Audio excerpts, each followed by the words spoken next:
come on. That's That's a all I'm seeing. individually curated image Oh my god, for a will we? thumbnail.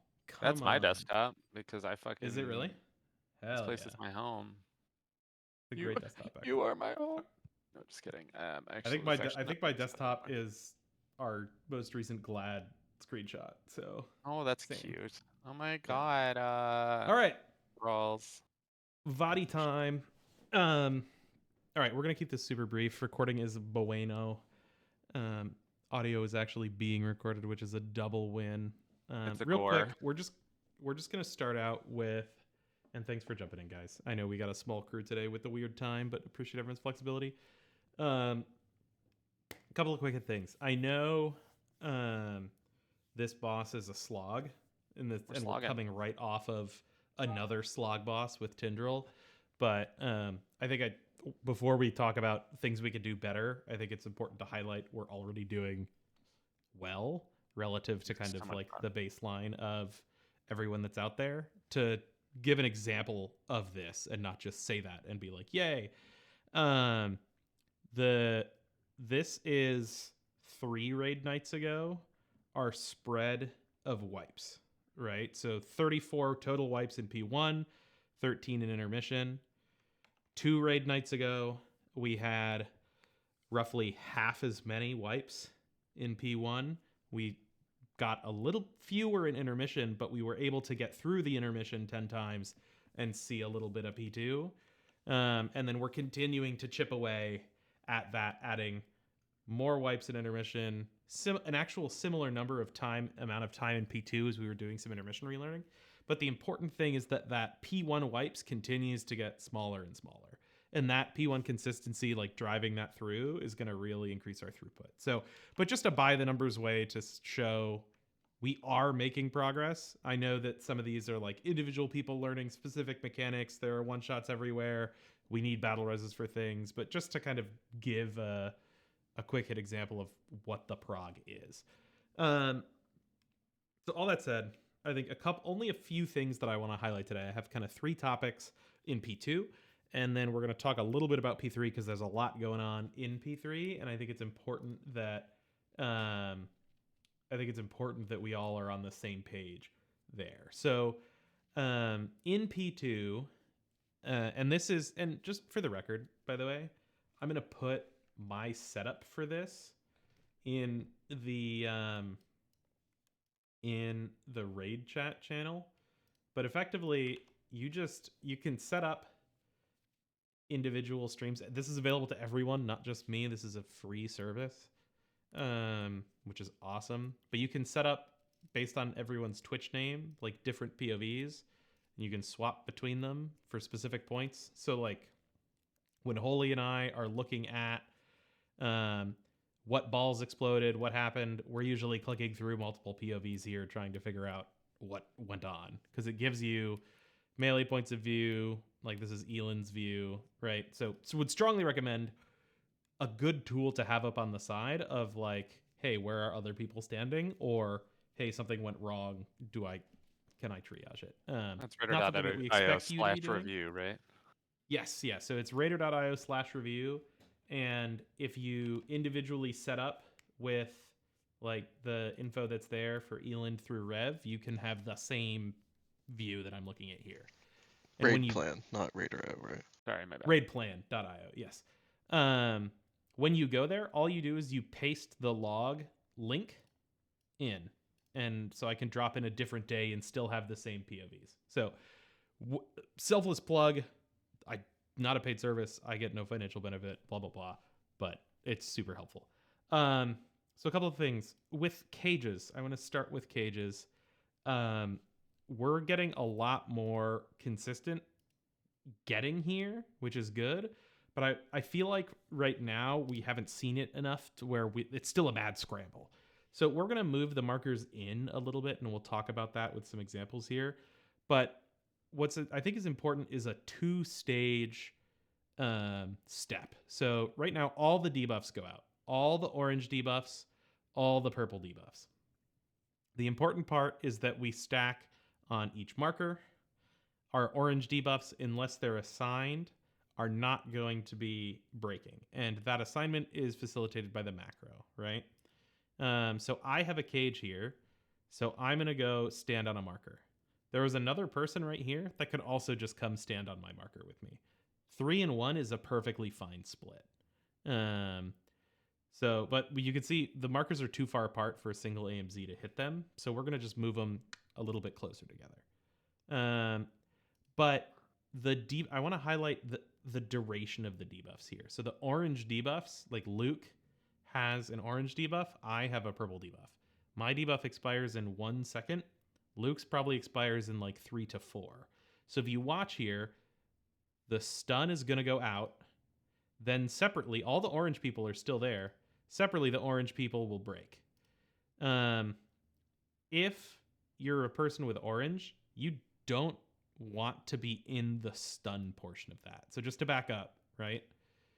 We find our spots. The purple people get stunned. Then the orange people move in and break. So square here is correct.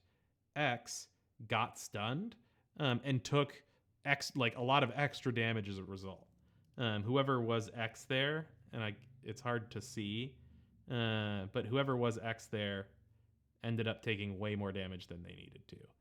Which poll was that? Sorry. This is 28. This is 28. I think you were a purple. Either you or Zarnik was a purple boy there with me. But yeah, so the rhythm should be get purple, go to marker, get stunned, orange person comes in and breaks. So you see square there, walked in, you have like 2 seconds. So you still want to pre-position, but you don't want to be in the stun because you'll risk like being a little bit too far to the right, too far to the left. Wait until it's over, then walk in, then go. So I think that's one thing to highlight. One thing that I did notice is our CCs were a little bit bugged. You see how everyone's blue here? Somewhere along the way, formatting looks like it got scuffed, so we'll have to fix that because Eland, Rev, and Cell probably weren't actually getting notified. But we'll talk about that separately. Blue means they got CC'd by the purple. Unless they're a mage, sorry? then blue. If someone that isn't a mage turns blue, they are in the cage still. Is that what it is? Yeah. Okay. Oh, you're right. Yep. Okay. That's good news. That's good tech. But so one other thing to talk about, one of the things that we often say is we have the damage to do this. You know, we just need to live. We just need to focus. We're also doing a fairly decent job right now of putting our damage in the right place. This is a side-by-side. The left is damage done to the Burning Colossus. The right is damage done to the Dark Colossus while the Burning Colossus is still alive. So you can see even for the people like Villainy Boa Turtle are all at the top here, but they're doing like 26k, and they're still doing more to the Burning Colossus. So our target priority is correct. I think we have a few people assigned specifically to press cooldowns in this window. We want to make sure that that's happening. I believe it's Tony and Zarnik. So you can see Zarnik popping off. I'm not sure if Tony has everything lined up there. I know we're still figuring out timings, but our damage is going into the right place. We're getting the Orange Colossus down in time, and we've been consistently killing the Purple Colossus after that. The one piece of the puzzle that we're consistently missing as we're killing the ads is without fail, we spawned a single ad from a blaze line. And we also had the CC ad. So this got exploded, trapped back in. We just needed a grip on that, which we do eventually get. But then as soon as we come here, this was one of the first times we moved the boss into the middle. We did a good job. We want the raid to like keep going even more. It's less important that the boss goes. It's more important that the blazes go. Because this line, these ads are going to walk forward. I think this line clips 2 ads if I let it run here. Oh, no, it just clips the 1. But it's super important that those blazes reset. Once those blazes are done, we want to move back out. And so we'll talk about kind of what that looks like a little bit here. So this is right before blazes go out. So this is our current movement. So, and again, I'm using pull 28 because we got the furthest here. You can see a full rotation. So we spawned a couple of ads over here. We're doing our CCs. We're getting everything grouped up. The boss is going to come land. Now we have more blazes coming. But you see, we're still very central here. Here comes that next set. We gripped that. This is the blaze set that we need to be careful of. So blazes start coming out right here. We're doing a good job of being in the middle. Once these ads go by us, we want to reset back to the front before the next two Colossus spawn. So Osk and Vesk get marked as these ads are going by. And then they're going to spawn Infernals, I think, after this frontal. So this frontal happens, Greater Firestorm goes out, we want to be back at the front. We do a good job of getting there. Let's look at a different guild at a similar moment, kind of dealing with that, right? So this is right after the cage breaks and the red Infernal burn. And you'll see they're grouping everything up. Everyone's very central here. We're watching these ads. We're watching the tree down here. We stay super central and tight. There's no reason to go out. They even have a couple ads casting, so they're missing some CCs here. Boss is going to come back, and you see they're gonna stay actually pretty close to where they are. But the important thing is they move to the side of the room, like they position themselves away enough that their blazes are well managed here. So they had blazes coming out. They don't turn any of these ads, and then they're going to slow drag as opposed to one big move. I think that slow drag, and I'm not sure if Oscar Vel are out there, but that slow drag is something that we can do to just get more comfy, because now the Greater Firestorm is happening, and it's not a mad scramble to move, plus the Firestorm dodges, plus the everyone targeting the purple or the red Infernal. So that'll get more comfy with time. The other thing to note, we also have ads that come. They'll be on either side. It depends where the first ad set was. Similar to all the other times, we want to just try and, except for healers, generally avoid those ads. If they spawn on the bottom side, it means the next set is going to spawn on the top side.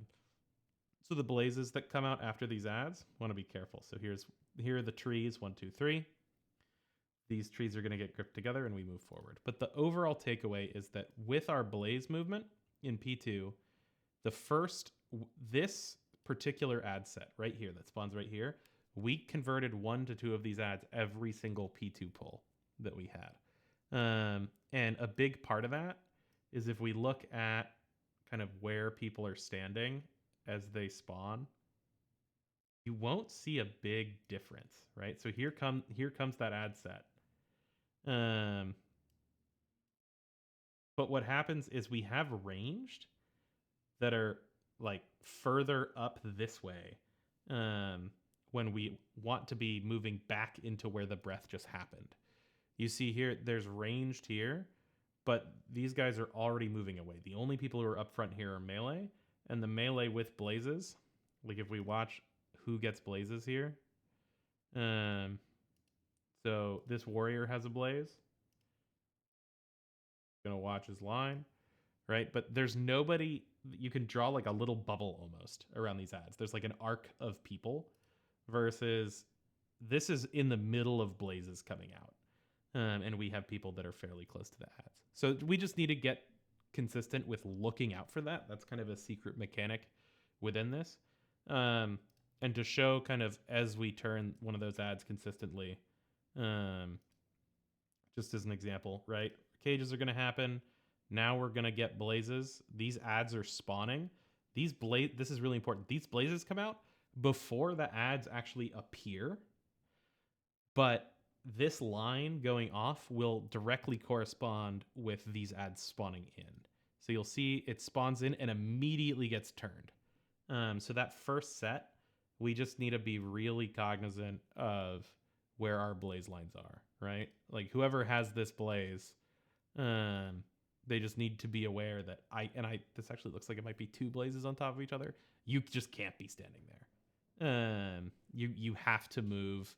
Like, this person needs to immediately move towards the edge, ideally, so that they can take their blaze both out of the raid and out of the ad line.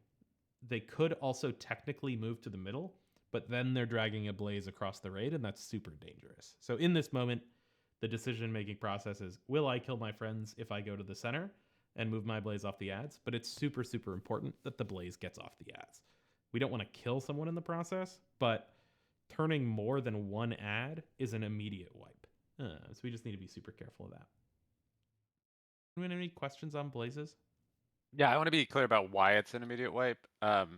It's Sure. It causes us to take a bunch more damage, but the bigger issue is that the heart is tightly tuned on Mythic, and in order to keep it from ticking out, we need almost every ad to be healed up and to get to the heart to heal it. So when we lose them to blazes, we are like our total. It's like think back to N'Zoth and like cooldown or energy, like Heart of Azeroth energy management. It's like if you lose 1 or 2 people's energy, you no longer have enough total capacity to keep things from reaching 0. So-call the slams, so-call the exactly. Yeah.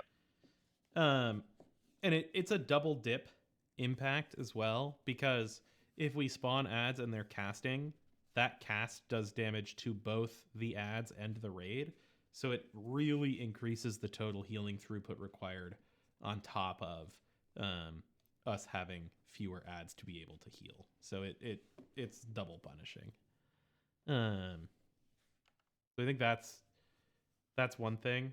Just to look one last time before we move off it at the cage positions real quick, because I think it's helpful. If we look from a little bit further away, Holy's usually in mid here, you can see from the back, these come out.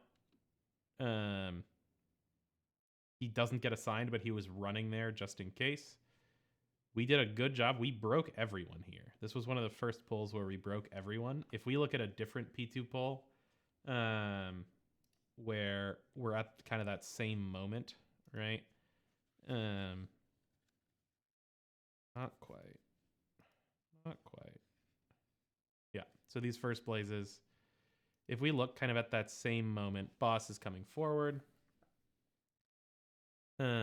Once blazes are done, the range can already be moving. We can pre-move, I think, a little more comfortably there. You'll see here, and he's just healing ads, but the Infernals are going to spawn. We're going to get our Shadow Stuns, and there's kind of this mad dash moment. These 2 people just need to go to X. These 2 people need to go to square. The square people get there kind of straight away. One of the people who could have gone to X goes to square, which was a little confusing. It is fine in the long run, but if you look at what happens with the breaking there, in here we can get a closer POV just so it's easier. If we look at what happens with the breaks there, I keep going like just not far enough. Apologies. You'll see I get don't break, but we should have someone breaking on each. Square gets there, X gets there. But they don't get. Oh no, they do get everyone on this one. So we just need to stay consistent. I cherry picked a couple of good pulls, but I think there were only a couple where we got everyone out, and just getting to the spot is going to make that a lot easier. Last thing about P2, and then we'll talk about P3, is the cage positioning. So I mentioned we're going to move these markers closer together. You can expect them to be significantly closer together. The implication is that we need to be decisive about going to a single marker. So they're going to be more forward and more together. What that means is that our ad and boss positioning has to be super tight. So if we go to that same moment here, right before the ads spawn, if you look at kind of where we're generally positioned, this is right as the debuffs come out. We're very balanced on the X side, which is good for the blazes that just happened. But after those blazes, we want to start using this square side again. There's no reason not to. That doesn't mean use big movement to get there, but if you're someone who doesn't have a blaze, try and pre-position on the side opposite where the raid is. Because if you look at kind of the exact same moment, this is 1.2 seconds left on all the applications. The debuffs just came out. You'll see they have a much more even spread around the boss. And importantly, all of the melee are on the far side of the boss because the markers are where people are about to go. The melee want to be comfortably away so that there's no risk that they get stunned. If we kind of look at where we are, our melee are generally over there. We have a few people off to the side, but we want to give ourselves plenty of room, especially for moving these markers further in and closer together. So that positioning thing was one thing I was noticing. We're very heavily biased on one side. And if we reduce that bias, we reduce the risk that 4 people all get the debuff on one side and try and go to the same marker. We haven't encountered that yet, but it is a frequent wipe condition that other guilds at the same prog point that we're at are having. So we'll move the markers closer together and in so that they'll look kind of like this. But again, the implication is that for tanks, we have to be adds at the tip, boss at the innermore tip. Right now, we kind of have boss there and adds off to the side. The vertical symmetry is correct, but the more central we get it, the easier it's going to be for melee to choose an appropriate side. Anyone have any questions on P2? Anything, officers that you guys wanted to highlight? One thing I wanted to emphasize, and I'll emphasize, I'm taking notes and I'm going to post them. So I'm gonna post a screenshot in the Fyrakk channel right now. These blazes, it's often, not always, but it's often melee that are having issues. So that one that double turned immediately was definitely a melee player who just was in the booties of those double infernals and didn't be their line. Yeah. So they tried to move at the last second, it looks like, but they were just under the stack. And so, just an extra sort of point of sort of attention, because when you're melee, you're stuck close to the boss. And it might take a little extra wiggling. Hopefully the boss, I think it sounds like from what you're saying, maybe moved out a little bit from there. It'll be closer to the point, not all the way out here, but it'll be a little bit more this way, up and right. Right. Yeah. Because part of it is being on the mobs put the blaze line in danger there. Right. But that's the other, if melee is on the far side of these ads, like we talked about, that problem is also kind of goes away because they're over here. Unless they have the left line, right? And then they'll the line that's intersecting. It's not universal. Yeah, but for it gives sure. it. Yeah, it's just an extra point of caution to the melee. There's a lot going on, and just needing to be extra cautious. Yeah, and Holy would chasten me if I didn't mention it, because he loves parallel lines. This person can make 3 decisions. They can move this way, they can move this way, or they can move this way. So up and right, down and left, or up and left along their line. The very most correct answer is move up and left, because it moves this blaze line off of these 2 people without running your line over a million other raiders. So I know I talked about kind of move this way so that you hit less people, but you can also just move along your line and take because they do have a finite length. They don't reach the whole platform. This is the end of the same blaze. So if you take a couple steps this way, you may only lose 1 or 2 globals in melee and not clip the people. Okay. Hashtag finite length and girth. Hashtag finite length and girth. All right. That's P2. P3. So P3 is all about seeds and generally tornadoes. But P3, I think, is the easiest phase of this boss, but you see it the least, so simple mistakes can be kind of devastating. And if someone fucks up a seed, you auto die. So it's pretty punishing, but it's not mechanically more difficult than anything else that we're doing in this fight. So I want to talk briefly before we dive into this raid plan. These assignments will be in the note. but our seed assignments are going to be Mages, Jonesy, and Codex are going to be our blue seed carriers. Our orange seed carriers are going to be both tanks, Kamako, and Codex. So that's kind of our game plan. The important part of this is the biggest thing that's going to make this hard, this last phase, is where we put the tornadoes. I know Codex knows what he's doing, but you did say his name twice there, and I want to make sure that I know which list he's in. He's in both lists, the same as Kamako. Great. Yeah. Great. The putting down, like, each roar spawns the red seeds, so they don't all come at once. So once he's put down his blue seed, he will then go pick up a red seed. Right. Yep. Or orange. Sorry, orange seed.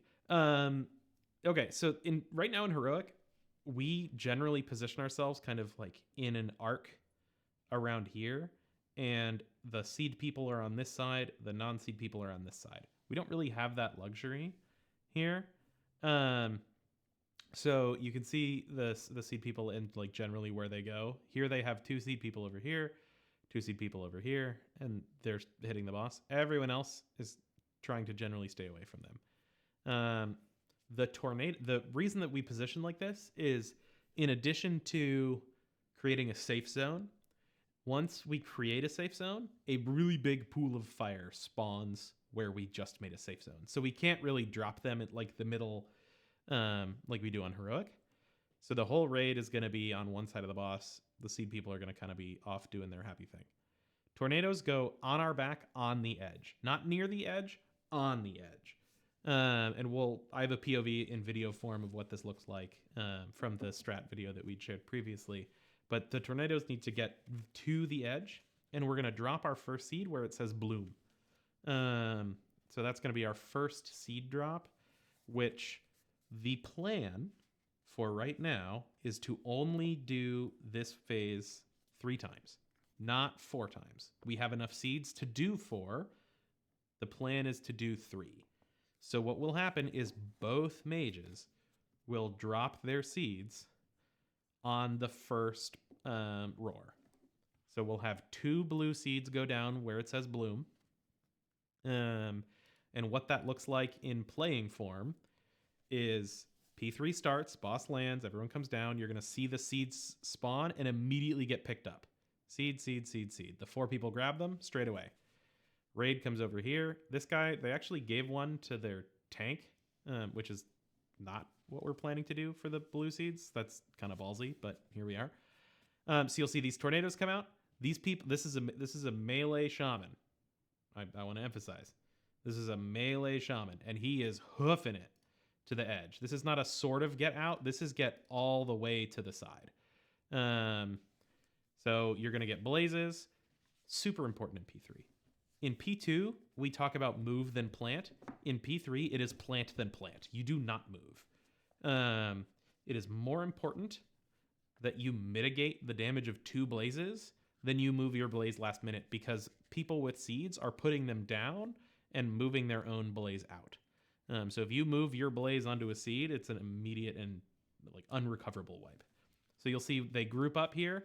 This was pre-nerf, so they only put down 1 seed. But what we'll do is we'll just drop 2. You don't have to stay in this circle. You just have to touch the circle. Once you touch it, you get a big ol' absorb and you're good to go. In fact, you don't want to stay, right? Because you're about to get big knocked. So you want to get to the back side of the boss after the knock, and you'll see in the top right corner here, a big old pool of fire that slowly grows spawns there. So the reason we can't just put it in the middle like we're used to is because of the big old pool of fire. So we do the same thing, but we just flip the room, right? Boss faces the other way. We're on this side of the boss. The tornadoes, let's talk about tornado positioning. They do the exact same thing. The tornadoes go to the edge of the room, right? They kind of have their seed people fucking off a little bit. We don't have to worry about that as much because we have fewer seed people. But the important thing is that the tornadoes get to the edge. And what happens here is the first 2 orange seeds spawn. And so you'll see that happen kind of right about here. So if you look in the top left corner of the screen, you'll see bad seeds spawning post roar. So right there. And you see they get immediately picked up. That's the same thing as the blue seeds. They just can't stay on the ground for long. Whenever they're on the ground, they're pulsing damage to the raid. So you'll see here, this was a total clusterfuck of blazes. But they do not move. They press a personal, they press a health stone. But you do not move those blazes, lest you kill a seed. Tornadoes go to the edge. After the tornadoes are on the edge, we are doing one last set of blazes, and then we're grouping up for the second seed set. So we go left, right. So you'll see we group back up. Seed's going to go down. You just touch it, and then you take the gate to get to the butt. This second one goes a little bit further to the back than the first one. So like all the way back on the heart. And then it's just rinse and repeat, right? The difference being the raid on the third set, the raid is kind of in the same spot as set 2. The important part is our tornado management. Some of the tornadoes come over here. Some of the tornadoes come over here. They, again, have their seed people just fucking off. But the important part to look at on this visual is where the tornadoes go. Our seed people, again, you guys kind of just are out and about near enough that you're receiving healing, right? So I don't want you to see seed people over here and just you go over there. You need to be in range of your healers, especially my people with bad seeds. Because whenever you have a bad seed, you're taking ticking damage. And then the last set, we have tornadoes just on the opposite side of the room. And this will be our last set. There's another spooky version, but we don't have to do that. Our last set is on the left. So what that looks like again. Go ahead. Oh, go ahead. Where's the last bloom? So we go left, right, right, left. So we make a little box of blooms. So it's 1, 2, 3, 4. All right, I thought we were only doing the 3 blooms. Or sorry, you're correct. 1, 2, 3, 4. That's my bad. Got it. Okay, so right again, but down from the first one. Yeah, left, right, right. Mm-hmm. Yeah, because you'll have tornadoes over here, and if you touch a tornado, we die. Got it. Yep. Lovely. So what that looks like again is great. Oh, sorry. I was just saying the Tuskar flying animation is great. Oh yeah, when he hovers. This VOD you're watching. Yeah. So again, it's kind of the same thing. Raid dispositions themselves out. The seed people are very near to the edge, and you have, again, you're dodging breaths, you're dodging blazes, you're managing seeds. You have 2 new orange seeds spawn there. They have to get immediately scooped, and they do. These tornadoes, you still get as far out with your tornado as you can. So this person was able to dodge these other tornadoes and put their old tornado near those tornadoes, which is awesome. So they bought the raid a little bit more room to move. You'll see everyone's dropping their seeds, picking them back up. It's very important you have those extra action buttons bound here. This would be our last bloom. So this last bloom will happen. You're going to run against. We're going to have movement assigned there. And then this is where we would ideally be killing the boss. So post nerf, the boss lost a lot of health and a lot of shielding. So we want to kill the boss before the next roar. That becomes our enrage. If for whatever reason we are consistently unable to push, we will just do the fourth seed drop. It's a lot harder in terms of there are more points of failure, but it's workable. So the next roar, which is coming here shortly in 5 seconds, this is our enrage. So we would not be grouping up. We would just be burning the boss here. So we are going to have a lot more item level than Instant Dollars did when they killed this. And the boss has 5% less health. So we ideally are 7% ahead of where these guys were. So it's just important that we find that happy dance. But again, the pattern for context is just left, right, right. And the tornadoes, they don't go sort of near the edge. They go all the way to the edge. Even if you're melee, even if you're ranged, it doesn't matter. You got to get out and you got to drop them. Okay? But in P3, the only mechanics that are happening, to be clear, are there's a frontal that's very slow and easy to dodge. Blazes happen. And there are seeds. And as a reminder, both the good and bad seeds, if you take any avoidable damage while you're holding those, we explode. And we don't want to explode. So that is our happy point.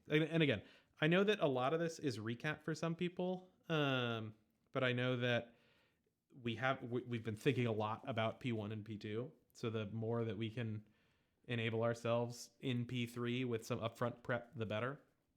But again, we are getting more consistent, and I don't want folks to get disheartened here, right? Like night over night, you can see the growth, the removal of wipes from the P1 column, which is awesome.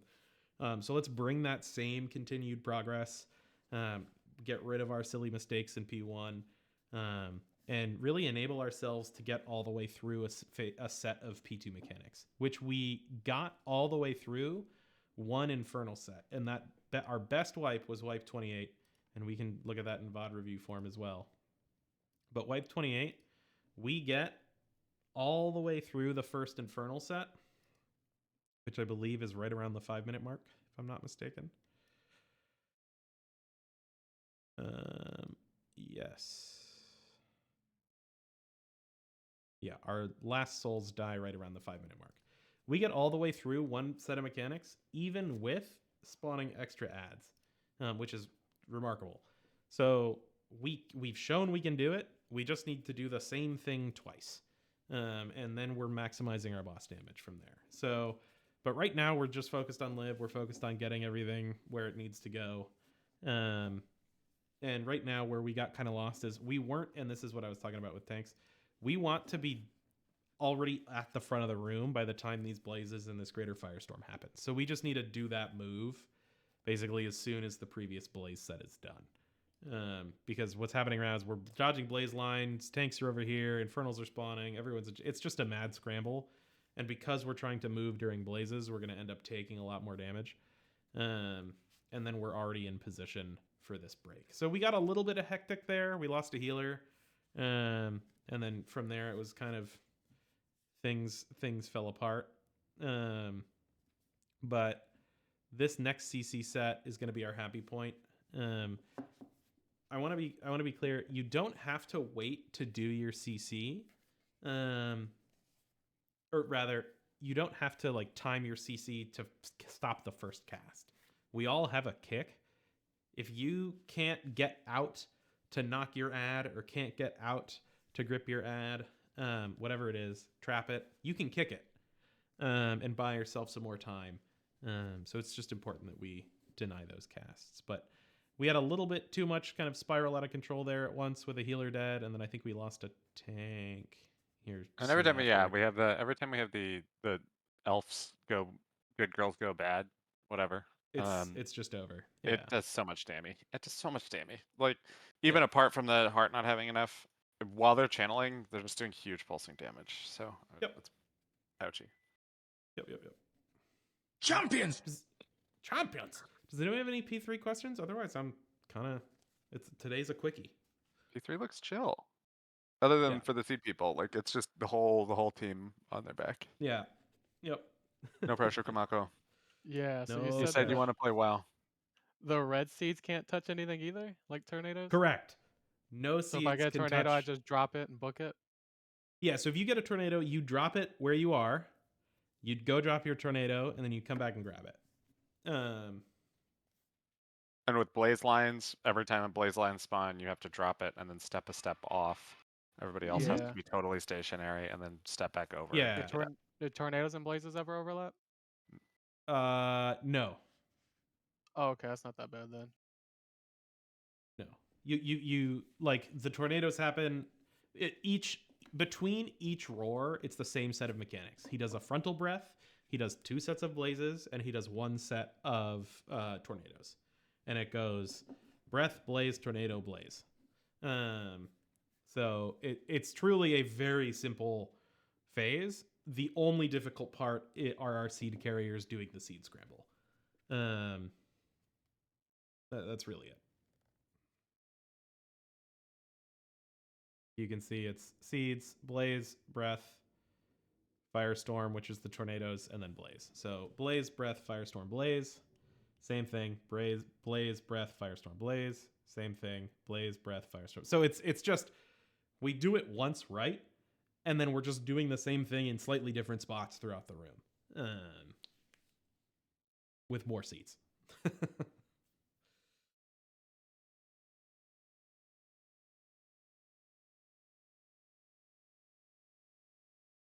Right? Cool.